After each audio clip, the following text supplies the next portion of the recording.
Alors maintenant, je voudrais donner la parole au professeur Raquel Bardas de Freitas de l'École catholique du droit et de l'École de droit Nova et conseillère du président de la Cour constitutionnelle. Professeur Bardas de Freitas, qui a un doctorat en droit à l'Université d'Oxford en 2014 avec une thèse intitulée Explaining Meaning Towards a Minimalist Account of Legal Interpretation. Elle a été boursière Max Weber au département de droit de l'Institut universitaire européen à Florence et chargée de recherche en jurisprudence au Trinity College d'Oxford. Elle a également participé au livre Trust Matters et elle a proposé le titre The Reasons of Trust, un titre qui paraît familier pour un philosophe. Quelles sont les raisons de la confiance, les motifs de la confiance? Quelle est la différence entre la confiance en l'autorité, la confiance et dans le public, dans les personnes? Je vous donne la parole. Thank you very much. Merci beaucoup. Bonjour.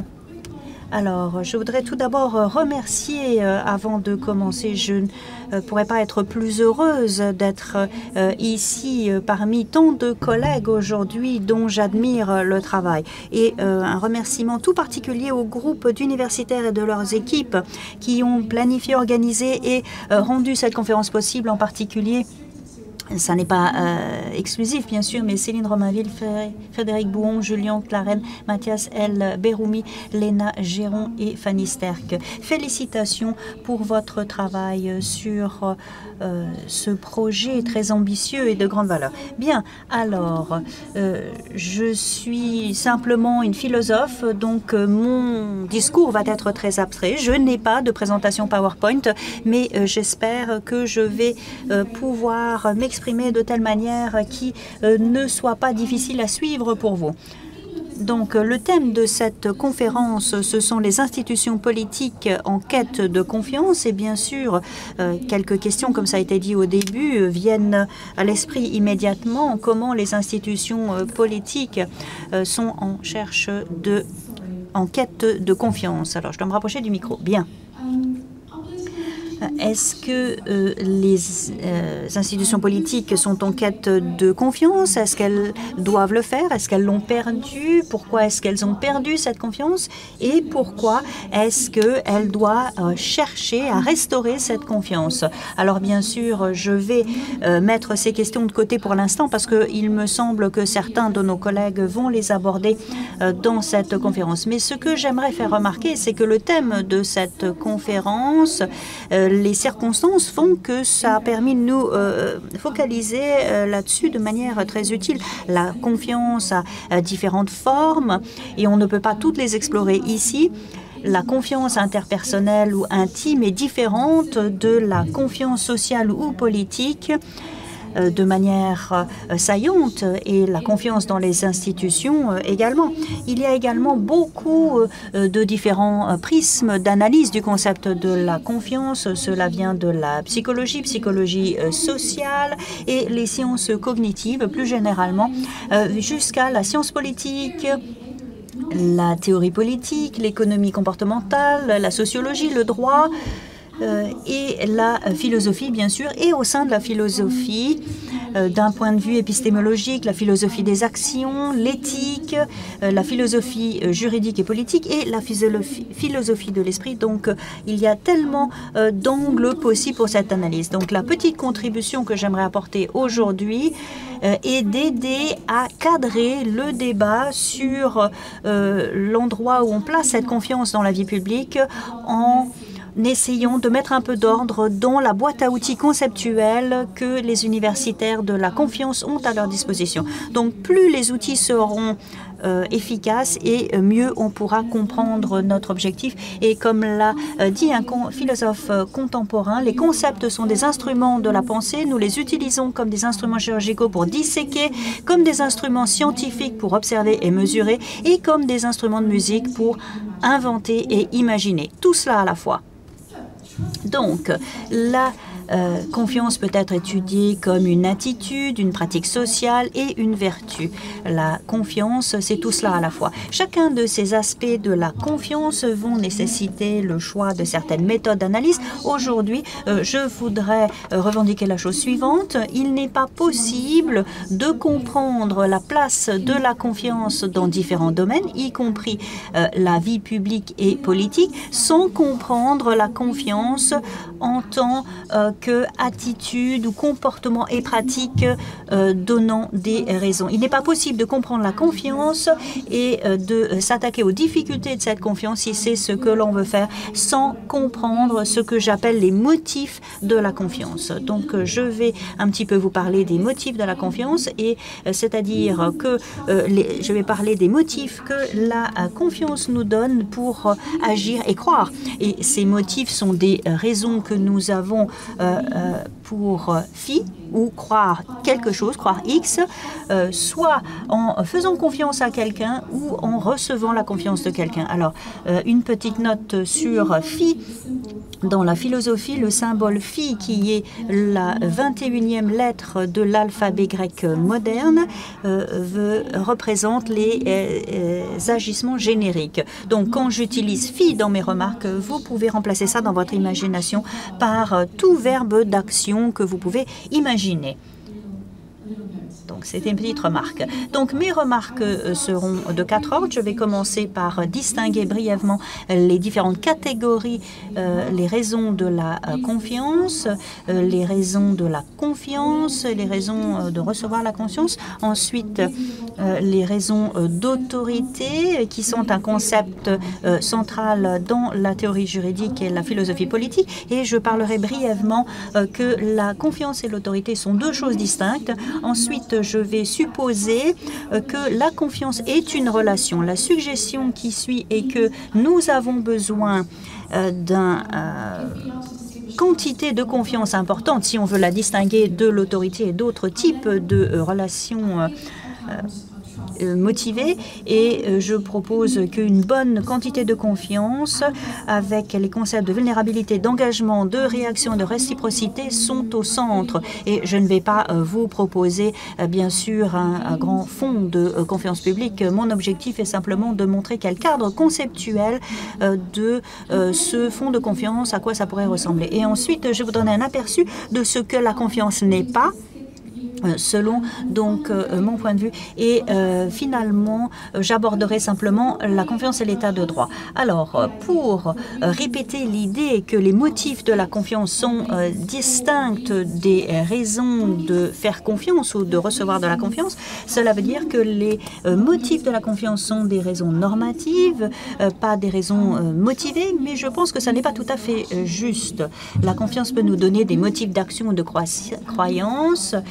Et les motifs pour la confiance peuvent être la même chose. Donc, dans un autre contexte, cela peut être très utile, mais pas ici. Donc, les motifs de la croissance, par ça je veux dire des raisons que A doit pense que phi va faire quelque chose ou croit X parce qu'il a confiance en B. Donc, on a A et B dans notre relation. Mais il y a des relations que B a de faire phi parce qu'il a la confiance de A. Donc, ce sont des motifs normatifs ou motivantes que A et B n'auraient pas à faire quelque chose si ces raisons étaient générées par la confiance. Comparons cela, ce que je viens de vous décrire, à des raisons d'accorder sa confiance qui sont des raisons de développer un comportement ou une relation grâce à cette confiance. Et il y a les raisons de faire confiance qui sont des raisons qui expliquent ou justifient que A a confiance en B de phi. Et donc, A fait confiance à B parce que A pense que B est fiable, compétent, et que a toujours donné à A des raisons qu'il est digne de confiance.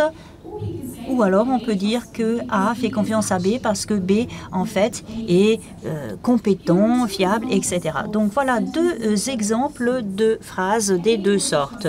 A doit faire confiance à B pour faire du babysitting parce que B est digne de confiance.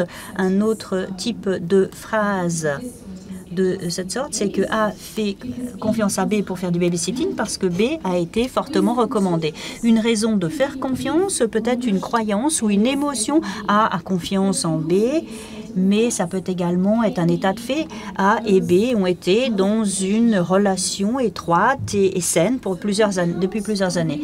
Donc, un certain nombre de raisons de faire confiance, je dirais, est nécessaire, même si ça n'est pas suffisant, pour avoir une bonne compréhension de la confiance dans différents domaines.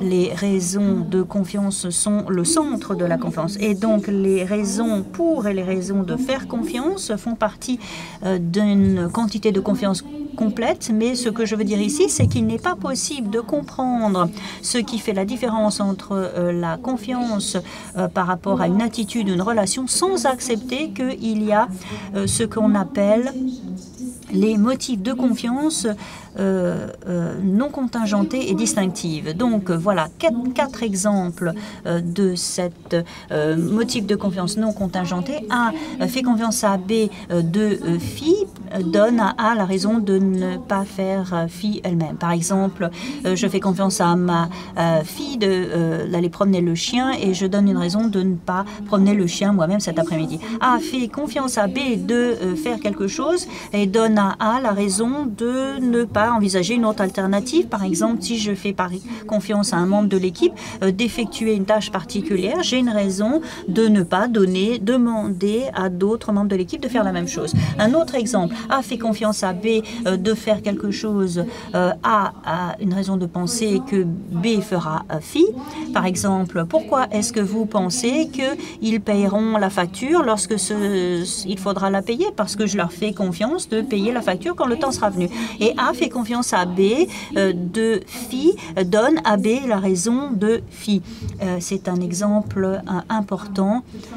La confiance que j'accorde à ma babysitter de les rechercher, ma fille à l'école, le mardi après-midi, donne à la babysitter une raison supplémentaire, peut-être une raison plus importante, de le faire, d'aller rechercher ma fille à la crèche. Donc une question intéressante, c'est de savoir si la personne à qui on fait confiance doit savoir qu'on lui fait confiance par rapport à ses motifs de confiance. Et je pense que la raison est non, parce que les raisons de confiance émergent à la fois dans des cas de confiance réelle et dans le cas d'attente basée sur les relations ou la confiance, et donc dans le cas où les parties sont dans une relation ou occupent un rôle dans lesquels la confiance sont en général associées par convention. Par exemple, A devrait faire confiance à un parent alors qu'en fait, ils le font et c'est justifié parce que, disons que le parent a négligé ou a maltraité. Mais la nature basée sur la confiance du rôle parental donne aux parents une raison de faire ce qu'un parent doit faire et doit être pour laquelle on fait confiance à ce parent. Ensuite, pour la confiance et l'autorité, il y a des universitaires qui placent leur analyse dans la confiance sociale et politique, y compris dans les institutions, dans les sociétés démocratiques, en termes de choix entre la confiance et règle par la force.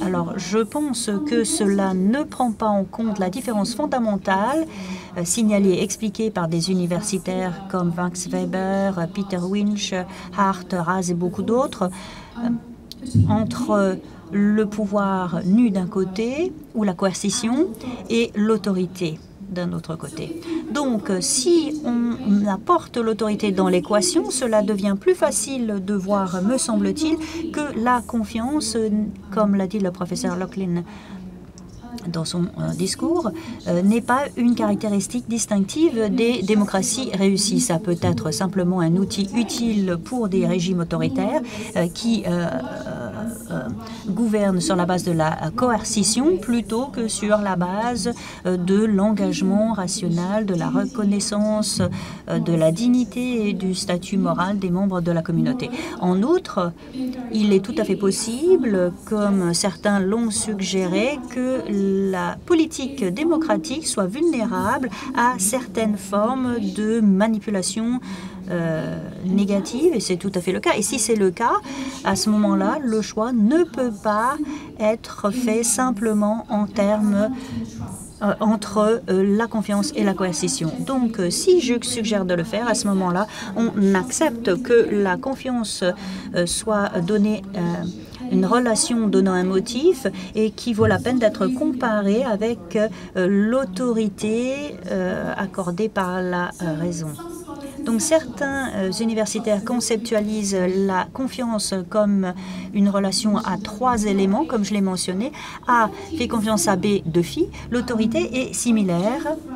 Le point de vue de Joseph Raz sur la logique de l'autorité que j'ai un petit peu suivi ici, entre autres, les raisons d'autorité sont exclut certaines choses, et ça veut dire qu'on exclut une raison de premier ordre de phi et une raison de deuxième ordre de ne pas phi, et cela peut être fait grâce à une directive.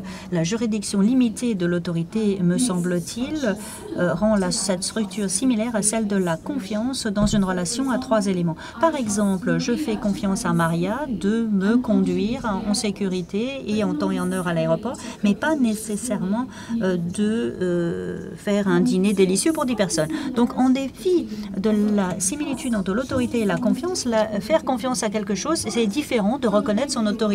Du point de vue de l'autorité, bien sûr, c'est vraiment pertinent de voir pourquoi le récipiendaire d'une directive suit ou obéit. Et il est possible pour A d'avoir l'autorité sur B lorsque B suit ou se conforme à ces directives, soit par peur, par fainéantise, plutôt que par croyance en sa légitimité. L'autorité de facto, qui est définie comme une croyance entre l'autorité légitime et l'autorité légitime, sont distinctes, et une distinction parallèle, me semble-t-il, est celle de la fiabilité de la confiance. Par exemple, j'ai confiance dans ma bibliothèque qui va supporter le poids de mes livres, mais ce serait étrange de dire que j'ai confiance dans ma bibliothèque. Et même chose, je peux me baser sur la routine de mon voisin pour savoir à quelle heure il est. Mais ce serait étrange de dire que je fais confiance à mon voisin de garantir que j'arrive à ma réunion en temps, à l'heure. Donc je pense que l'autorité de facto est plutôt de la fiabilité, comme l'autorité légitime représente la confiance. Donc je vais avancer et passer à la 3e partie de mes remarques. Alors, ce que j'ai dit sur les raisons de la croyance et les raisons d'autorité amène à ce que j'appelle un fond important de confiance. Alors, je n'ai pas abordé la question qui me paraît très importante et qu'il faut aborder, c'est la question de savoir si la raison de confiance exclut des choses ou pas. Je pense que c'est important, mais je ne peux pas le développer ici. Donc, restez avec moi parce que je vais passer donc à la partie suivante. Donc, ce que je viens de dire sur les raisons d'autorité, les motifs d'autorité amène à une partie importante de confiance, c'est-à-dire ce que Bernard Williams avait en tête quand il a introduit la distinction entre les concepts minces et épais. Donc, une vision épaisse de la confiance, si vous voulez, elle est à la fois descriptive et évaluative.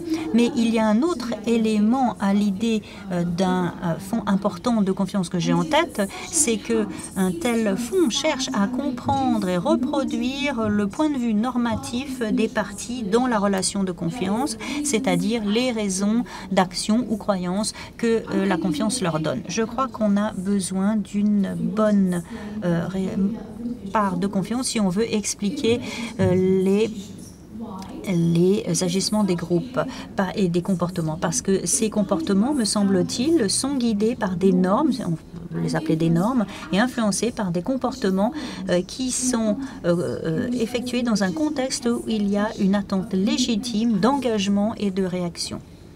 Nous devons identifier ces normes et attitudes pour déterminer si, et si c'est le cas, quels motifs de confiance sont en jeu. Et en identifiant seulement les motifs de confiance qui s'appliquent aux parties et dans une relation particulière, est-ce qu'il est possible d'évaluer si la confiance a été trahie. Et la question logique, c'est de savoir s'il y avait de la confiance au départ ou pas. Il ne peut pas y avoir de trahison sans confiance. Et donc, faire confiance comprend une partie de vulnérabilité et prise de risque pour la personne qui fait confiance et une discrétion pour la personne en qui on fait confiance. Une personne qui fait confiance est vulnérable à la fois à la trahison et à une mauvaise adaptation entre ce qui est souhaité et ce que fait le parti. Le parti peut faire ce que le public ne souhaite pas. Et avoir la confiance veut dire qu'on se base sur l'exercice d'un propre jugement par rapport à ce qui est attendu dans cette confiance. Et ce que John Bercow a dit dans son discours quand il a quitté la Chambre des Lords, il a dit « On ne peut pas venir ici en tant que délégué, mais en tant que représentant ». Et je crois que c'est assez suggestif de cette idée de l'exercice du jugement par la personne qui reçoit la confiance. La confiance est une relation, et c'est une relation à 3 éléments. Cela engage un engagement, une réaction, une reconnaissance mutuelle, réciprocité, et tout ce qui est attendu de manière légitime. La croissance est également à la fois une attitude cognitive et affective, et les violations de confiance sont des formes de trahison. La confiance peut faire de la résistance à l'évidence, à des preuves d'être indigne de confiance. Et c'est dans sa dimension comportementale, elle peut être étudiée comme pratique sociale. Alors, qu'est-ce que la confiance n'est pas, d'après ce que j'ai dit précédemment? Alors, la confiance, ça n'est pas simplement se baser sur quelque chose, comme j'ai dit pour la bibliothèque et la routine du voisin. La confiance n'est pas un raisonnement de probabilité sur ce que va faire quelqu'un, mais peut coexister avec des preuves du contraire, du fait qu'on n'est pas digne de confiance. Cela donne à la personne qui a la confiance un pouvoir discrétionnaire de ce qu'il faut faire, dans une certaine mesure, et de comment le faire.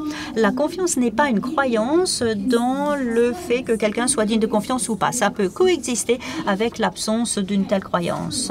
Et c'est vrai, je ne peux pas faire confiance et ne pas faire confiance à quelqu'un simultanément, mais je peux faire confiance à quelqu'un en l'absence de croyance dans le fait qu'il est digne de confiance. La confiance, ça n'est pas de l'espoir ou de la foi, c'est ancré plutôt dans une croyance de la réactivité de l'autre à certaines raisons. C'est basé dans la raison et la motivation.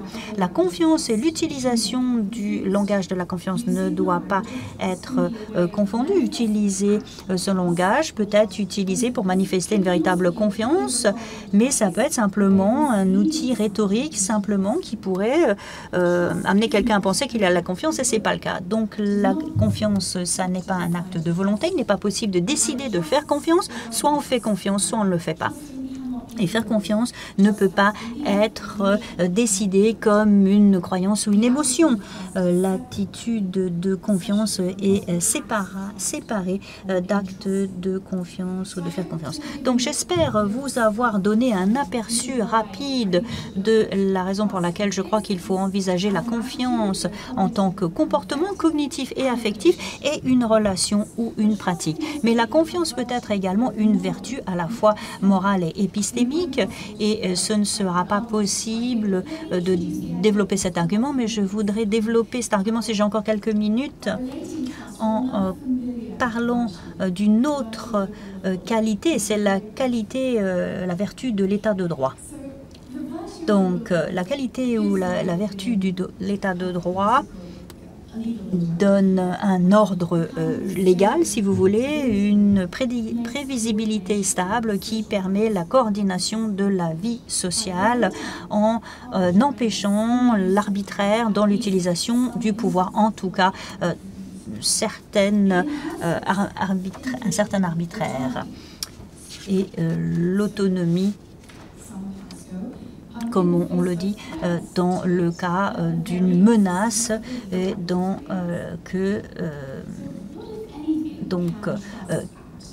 est-ce que la confiance peut ajouter quelque chose à l'état de droit dans la relation entre les citoyens et les institutions qui régissent les communautés politiques dans le droit? Peut-être que satisfaire aux besoins d'état de droit rend les institutions plus probables de remporter la confiance des membres d'une communauté politique. Peut-être que la confiance dans les institutions font en sorte que ceux qui agissent en leur nom seront plus probablement tentés de satisfaire les exigences de l'état de droit. Ce sont des questions empiriques que les scientifiques sociaux et les psychologues sociaux peuvent mieux répondre que moi. Ce ne sont pas des questions conceptuelles. La valeur de l'état de droit est en partie dans son potentiel de renforcement autonomique. Et il est intéressant de faire remarquer que la capacité à faire confiance également est une capacité qui améliore l'autonomie. Je suis plus autonome parce que je suis capable de faire confiance aux autres et parce que je suis capable de susciter la confiance lorsque cela est possible. Et beaucoup d'entre nous pensent que la confiance, quand elle est placée et fortement ancrée, a une grande valeur et nécessite l'état de droit des institutions publiques, des responsables politiques, et tout cela peut contribuer à une culture de confiance bien ancrée dans la vie publique. Le Danemark, me semble-t-il, est un exemple à citer et beaucoup de travaux ont été faits par des universitaires dans toute cette discipline pour comprendre comment la confiance peut renforcer la participation démocratique, mais je crois que beaucoup plus de travail doit être fait pour comprendre si et pourquoi la confiance peut être d'une valeur intrinsèque et instrumentale. Et on ne peut pas répondre à ces questions tant qu'on ne clarifie pas quels sont ce que la confiance nous apporte dans la vie politique et publique. Il faut comprendre les raisons de la confiance. Donc,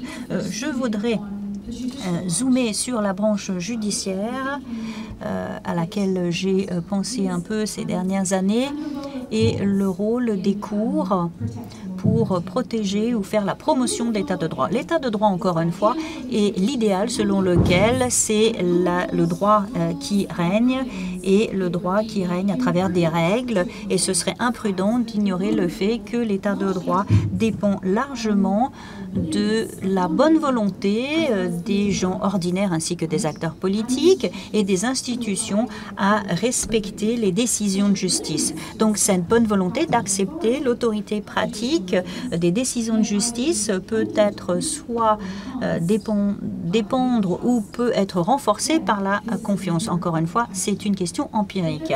Mais il y a une hypothèse à tester et je vais vous laisser y réfléchir en ce qui concerne le rôle de l'interprétation des décisions de justice. Il y a deux types d'asymétrie que l'on pourrait dire entre les cours et ceux qui reçoivent leurs décisions. Il y a une asymétrie pratique et épistémique. L'asymétrie épistémique, pourrait-on dire, amène à un devoir judiciaire d'interpréter, c'est-à-dire compris comme expliquer la signification juridique dans le processus de la résolution d'une affaire. Le devoir d'interpréter est soumis au devoir de justifier la décision juridique. Et dans l'exercice de leur devoir d'interpréter, qui est une condition de leur devoir de motiver leur décision, les cours donnent à ceux qui reçoivent leur décision des raisons de croire dans le fait que les conclusions de cette interprétation sont les bonnes. Ils leur donnent également des raisons de respecter ces décisions de justice. Donc, ma suggestion est de voir l'interprétation comme une forme de témoignage qui invite la confiance des récipiendaires de ces décisions juridiques. Et il faut réfléchir aux implications de cela parce que inviter la confiance a des implications morales importantes qui nous ramènent aux motivations de la confiance. Et est-ce que ces motivations de la confiance doivent être ajoutées aux motivations de l'autorité que les cours nous donnent? C'est une manière pour laquelle il me semble que la confiance peut être reliée à la question de savoir, grande question de savoir en théorie constitutionnelle, de savoir si l'interprétation se termine, où se termine l'interprétation et où commence le jugement politique, qui est un angle pour lequel on doit réfléchir aux motivations de la confiance selon les limites de l'examen constitutionnel et de la place de son interprétation. Je crois qu'il y a possibilité d'explorer des différences entre les vertus de la confiance et de l'état de droit, ainsi que la manière dont la promotion ou l'atténuation de ces vertus renforce ou atténue l'autre. Donc je vous laisse avec les questions suivantes. Dans une démocratie constitutionnelle saine, basée sur l'idéal de l'état de droit, quelle est la place de la confiance au-delà d'un catalogue de conditions d'autorité légitime? Je crois que quand on fait des progrès et quand on explore le thème de cette conférence, cela dépend du fait que l'on pose ces questions, et pour essayer de répondre à ces questions sur la base de certains point de vue des motifs de la confiance un par un. Ensuite, je pense à ce moment-là que l'on peut passer à d'autres travaux empiriques et théories, et une pensée qui me paraît très importante dès le début, c'est la pensée que la confiance et le digne de confiance, les vertus des individus ou en tant qu'institution. Merci.